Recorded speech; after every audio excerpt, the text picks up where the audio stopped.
반갑습니다. 원광대학교 원부교학과 1학년 정인명입니다.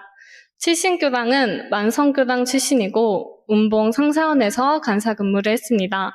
그리고 추천 교무님은 융타원 김경진 교무님입니다.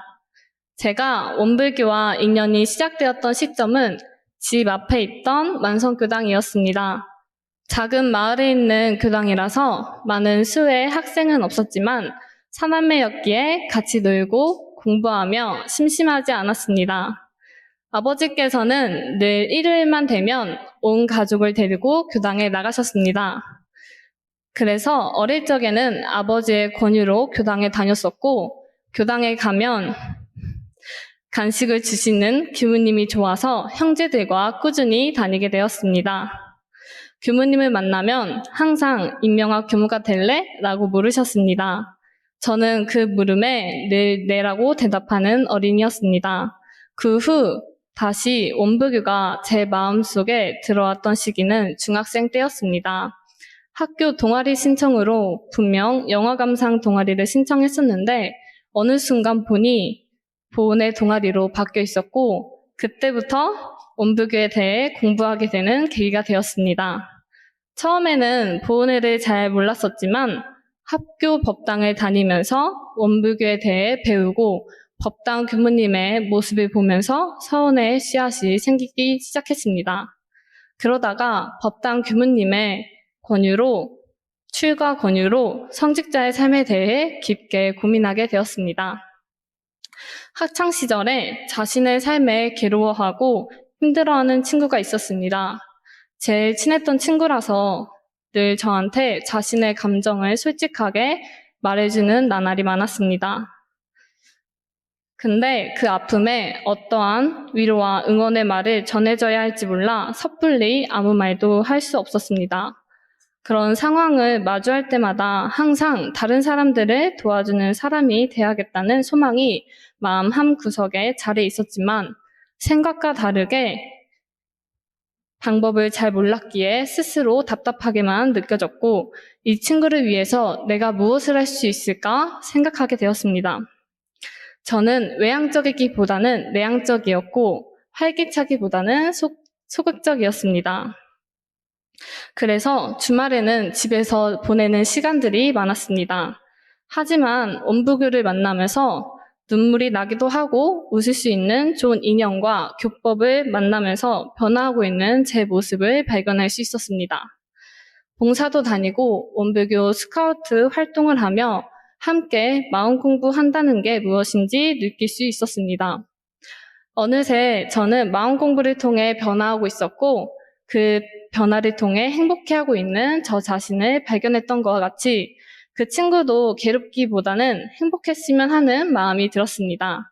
그런 마음이 커지다 보니 내 주변 사람들을 더불어 세상 모든 사람이 행복했으면 좋겠다는 바람으로 커졌습니다. 그래서 저는 힘든 세상 속에서 사람들의 마음을 일깨워주고 보듬어 줄 수 있는 따뜻한 교무가 되고 싶다는 서원으로 출가하게 되었습니다. 고등학교를 졸업하고 학교로 들어가기 전 실습을 위해 운봉 상사원을 가게 되었습니다. 어른을 모시며 생활하다 보니 저의 부족한 점들이 보였고 여기서 간사를 하면 어느 곳에서도 느끼고 배울 수 없는 것을 배울 수 있을 것 같다는 것을 느꼈습니다. 그래서 간사를 해야겠다고 다짐을 하고 계획에 없던 운봉 상사원에서의 간사를 시작하게 되었습니다. 간사 생활을 하면서 학생 시절에 내가 보고 듣고 알고 있던 나의 세상 속 원부교가 깨지게 되는 계기가 되었습니다. 다 알고 있었다는 저의 오만함을 발견하게 되었고 그 상이 깨지고 나니 본래의 원불교에 한층 더 다가서게 되면서 처음에는 낯설고 거부하기도 했었지만 순응하고 받아들이는 공부도 하게 되었습니다.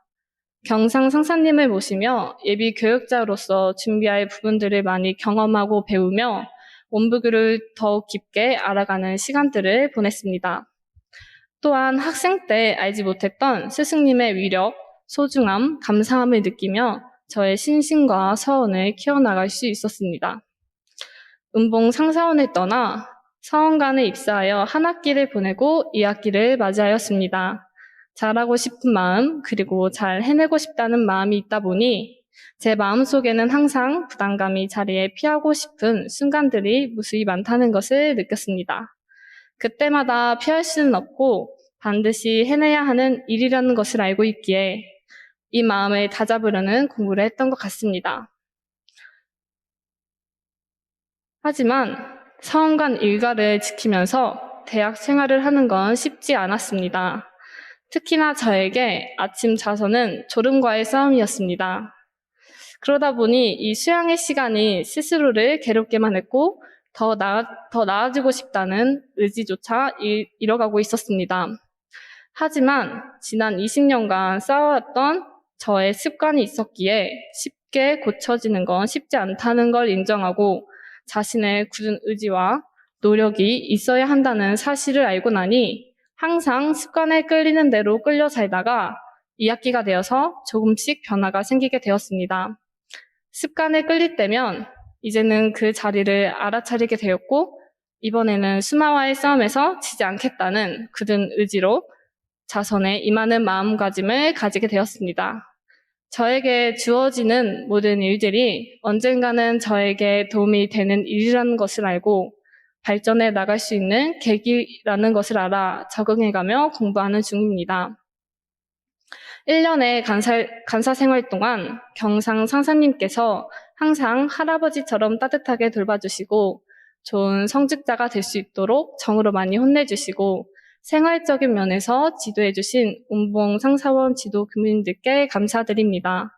또한 서원관에서도 잘 공부할 수 있도록 아낌없이 지원해주시는 제가 교도님들과 물심양면으로 지도해주시는 서원관 지도교무님과 추천교무님, 든든한 선배 교우님들께 감사 인사를 드립니다. 이제 앞으로도 스승님들의 가르침 속에서 정진적공하여 온 세상의 교화의 바람을 다시 불릴 수 있도록 공부하겠습니다. 감사합니다.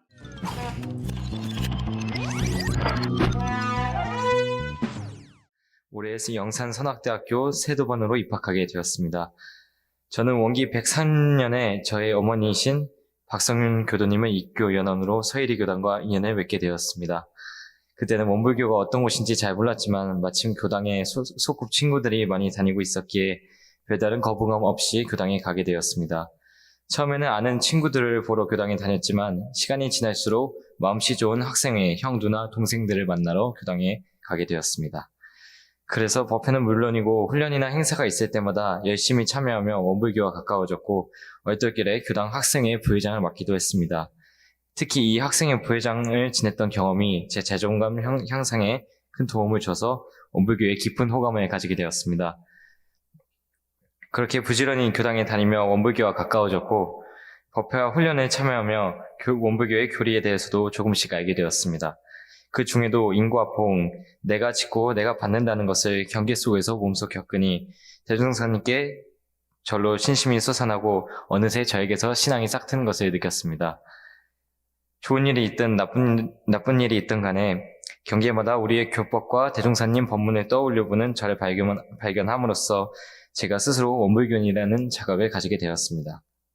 이처럼 처음에는 사람이 좋아서 교당에 갔지만 나중에는 원불교가 좋아서 교당을 가게 되었습니다. 그렇게 교당을 다니다 보니 어느새 1년이 훌쩍 지나 원기 104년을 맞이했습니다. 그리고 그해 겨울 저는 출가를 서원하는 계기를 맞게 되었습니다. 그렇게 교당을 가서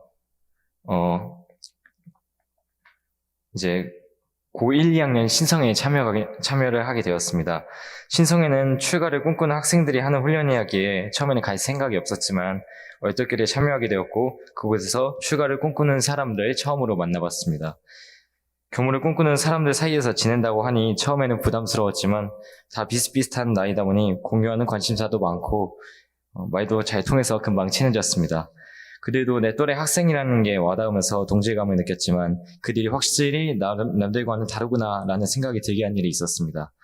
훈련 중 이미 출가 서원을 세운 도반들이 자신의 서원을 발표하는 시간이 있었습니다. 자신은 세상을 위해서 살겠다고 당당히 말하는 모습을 보고 처음에는 저 사람들 뭐가 좋다고 출가를 하는 걸까 특이한 사람들이다 라고 생각을 했습니다. 하지만 그 도반들은 자신이 행복하기 위해 출가를 한다고 말했습니다. 자기가 행복하기 위해서 남을 돕는 삶, 그게 잘 이해가 되지 않았지만 그들의 얼굴에는 확신이 보였습니다. 어째서 그런 삶이 행복할 수 있을까 생각해보니 저는 이미 그런 삶을 살아온 산 증인들을 알고 있었습니다. 그 당에서 매일같이 만나뵀던 교모님들, 훈련을 지내며 항상 보았던 교모님들이 바로 그 증인들이었습니다. 적어도 제가 보아왔던 교모님들은 모두 행복한 표정이셨습니다. 제가 만나뵌 교모님들이 몇 분이나 되나 싶지만 그 중에 적어도 불행한 얼굴은 보이지 않았습니다. 훈련이 끝나서도 그 모습들이 계속 머리에 맴돌았고 처음으로 교무의 삶을 산다면 어떨지 상상해 보았습니다.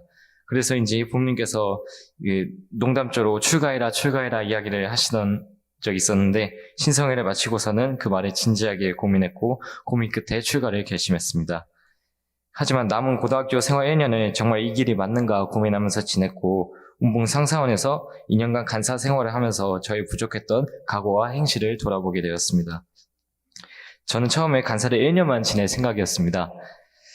단순하게 간사는 학교 가기 전 임시로 거쳐가는 과정이라고만 생각했습니다. 그래서인지 상사원이 제 집같이 느껴지지 않고 항상 갇혀있다는 생각을 했습니다. 모든 일이 노동같이 느껴지고 일에 성의를 갖지 못하니 자연히 부주의로 사고를 치는 일이 많아졌습니다. 그렇게 사고를 쳤을 때 교무님께서 혼을 내시면 그 미운 말씀만 마음에 담아두고 원망 생활을 했습니다. 그렇게 넋을 놓고 지내다 보니 어느새 한 해가 다 가버렸습니다. 그제서야 좀 더 잘 살았으면 어땠을까 하는 후회가 남아서 간사를 1년 더 하기로 했습니다. 그리고 저는 지난 1년을 얼마나 엉망으로 허송으로 지냈는지 깨달았습니다. 혼자 있었던 간사 1년 차와는 달리 2년 차에는 새로운 간사들이 왔습니다. 새 간사들이 선임인 저에게 일에 대해서 물을 때마다 저는 대답하지 못했습니다. 상사원의 모든 일들이 다 남의 일이었기 때문에 그동안 교무님이 시키신 일이 아니면 하지 않았고 알려고 하지도 않았습니다. 그렇게 일이 있어서만큼은 자연히 뒤처지게 되었고 더 열애되었습니다. 주인으로서 살지 않고 교무님이 해주시는 일은 그대로 맡겨버리면서 스스로 성장할 기회를 버려버린 것이었습니다. 제가 저를 버렸음에도 괜히 혼내시는 교무님만 원망했던 지난날을 반성하게 되었고 그 뒤로는 교무님께서 하시는 말씀의 속뜻을 더 생각해 보았습니다. 그러자 저의 부족했던 점들이 차차 나아지는 것을 느꼈고 그때부터는 감사했던 일들이 더 기억나기 시작했습니다. 말로는 온갖 모진 말씀을 다 하시면서도 미운 놈 떡 하나 더 주듯 챙겨주시던 소자영 실장님, 친근한 삼촌처럼 어리광 다 받아주시던 정성수 교무님, 제가 혼날 때마다 교무님들께 너무 그러지 마라 금반야다 라고 하시며 저를 보듬어 주시던 경산 상사님, 제가 엇나갈 때마다 곁에서 교정해주던 김성인 교우님을 비롯한 간사분들이 모든 인연들이 은혜로웠습니다. 네, 그렇게 원망 생활을 감사 생활로 돌리니 더 이상 갇혀있다는 생각이 들지 않았습니다. 고된 일을 하더라도 마음만은 편안했고 상사원이 제 집처럼 편안했습니다. 제 집이라 여기니 자주 깨먹던 그릇도 더 조심하게 다뤘고 물건 하나하나가 아깝게 느껴졌습니다. 네, 청소도 잘 안 하던 제가 지저분한 곳이 있으면 먼저 불쾌해하고 책임감과 주인 생활이 무엇인지 조금이나마 알게 되었습니다. 이처럼 주인 생활에 대해 배우고 그 속에서 인과를 알아채다 보니 만약 내가 간사를 하지 않았다면 그것도 2년을 다 채우지 않았다면 과연 내 삶은 어땠을까 생각해 보았습니다. 모르긴 몰라도 아마 제가 꿈꾸는 행복한 교무, 멋진 교무는 아니었을 거라고 생각합니다. 사실 진심으로 출가를 하고 싶다고 생각한 것은 간사 때가 아니었나 싶습니다. 이때 행복을 느끼지 못했다면 머지않아 서원이 흔들렸을 것입니다. 주인 생활도 상상에서 얻은 큰 교훈이었지만 제가 조금 더 중요히 여기는 교훈은 바로 인연복이 제일이라는 것입니다. 지난 삶들을 돌아보면 복이 제 발로 굴러와도 발로 뻥뻥 차면서만 다녔는데 다행히 어찌 인연이 닿아서 문불교를 만나 출가까지 하게 되었습니다. 저는 전무 출신으로서 제가 겪은 보람과 즐거움을 세상 모두가 함께 누리게 하고 싶습니다. 제가 마땅히 그 일을 맡아서 할 수 있도록 학교에서 열심히 배우며 성장하겠습니다. 감사합니다.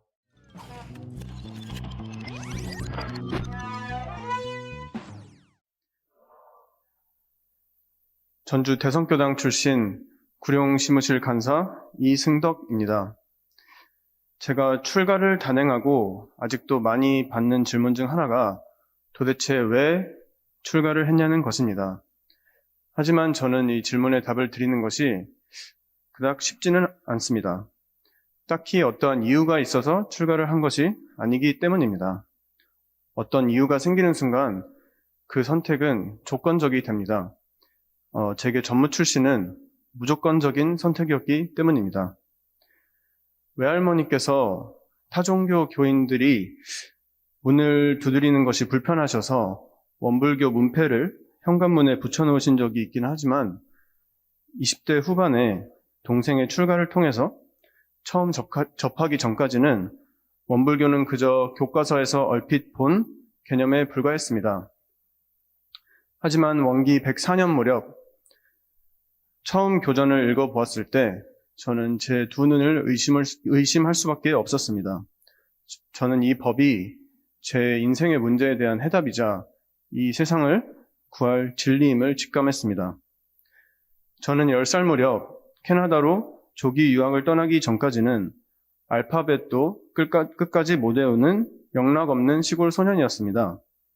충청도 청양읍내가 이 세상의 전부였던 그 소년은 캐나다에서 귀국 후 대한민국 사교육 1번지 서울시 강남구 대치동에 중학교 입학을 위해 던져졌고 상당수가 이미 선행학습을 다 마치고 입학을 한 그부들을 제치고 전교권의 순위에 들었더니 이제는 특목고에 들어가야 한다고 합니다. 그래서 대한민국에서 가장 좋은 외고에 합격했더니 이번에는 좋은 대학에 들어가기만 하면 인생이 해결된다고 그러는 겁니다. 그래서 내친 김에 세계에서 제일 알아주는 아이비리그 대학에 합격을 해봤더니 그곳에서는 또다시 전 세계의 우수한 인재들과 함께 좋은 직장을 향한 더욱 치열한 레이스가 펼쳐졌습니다. 분명히 그 다음에는 더 높은 연봉을 향해, 승진을 향해, 그 다음에는 또 자식의 성공을 위해 이 피말리는 경주에는 끝이 없음이 불보듯 뻔했습니다. 분명히 이길수록, 성공할수록 행복한 세상이라고 했는데 오히려 이길수록 그 성공을 유지하고 이전보다 더욱 크게 이겨야만 하는 압박감은 저를 점점 더 조여왔고 무엇보다도 성취라는 껍질이 두꺼워질수록 제 안에서 속삭였던 순진무구했던 그 시골 아이의 목소리는 점점 희미해져 갔습니다. 여기서 조금만 더 가면 제 자신을 영영 잃어버리지는 않을까 두려웠습니다. 그래서 대학을 졸업하고 한국에 돌아와 학부 때 외교부 소속으로 뉴욕의 유엔본부에서 인턴을 한 경험을 바탕으로 외교관을 꿈꾸며 서울대학교 행정대학원에 진학하여 외무고시를 치를 예정이었으나 공부에 전념하기보다는 주로 산에 다니며 기도를 하고 유교, 불교, 도교의 여러 동양 고전들을 찾아보면서 시간을 많이 보냈던 것 같습니다. 화려한 명함보다는 따뜻한 마음으로 이 세상을 살아가고 싶었기 때문입니다. 어쩌다 보니 충청도 칠갑산 자락에서 국제 엘리트 사회의 심장부까지 단숨에 겪어본 저로서는 대한민국을 넘어 이 전 세계의 구조적 실상에 대해서도 필연적으로 성찰을 해보게 되었습니다. 물론 예외도 곳곳에 있겠지만 현재 전 세계를 주도하는 미국식 자본주의 패권의 기본적인 원칙은 약육강식입니다. 이 게임에서 우리는 각자의 양심을 희생하고 옆 사람을 짓밟을수록 제한적인 보상을 받도록 설계가 되어 있습니다. 그렇게 하지 않으면 경쟁에서 도태될 뿐입니다. 이렇게 우리가 서로를 물어뜯는 동안 거대한 자본력으로 보이지 않게 이 세상을 실질적으로 움직이는 극소수의 사람들은 권력과 재화를 독점해 갑니다. 어떤 면에서는 성취의 정점에 서봤던 저이지만 오히려 이 자본주의 체제의 어두운 결론을 목격한 이상 이 잔인한 시스템에 더 이상 참여하고 싶지 않았습니다. 이러한 현실에 깊은 좌절감을 느끼고 방황하던 제게 대종사님의 정신개벽이라는 화두는 어둠 속의 한 줄기 빛과도 같았습니다.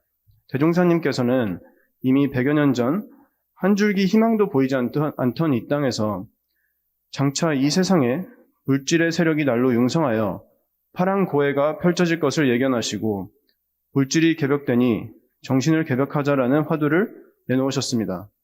100년 후 그 뜻은 제 인생을 관통하는 화두가 되어 있습니다.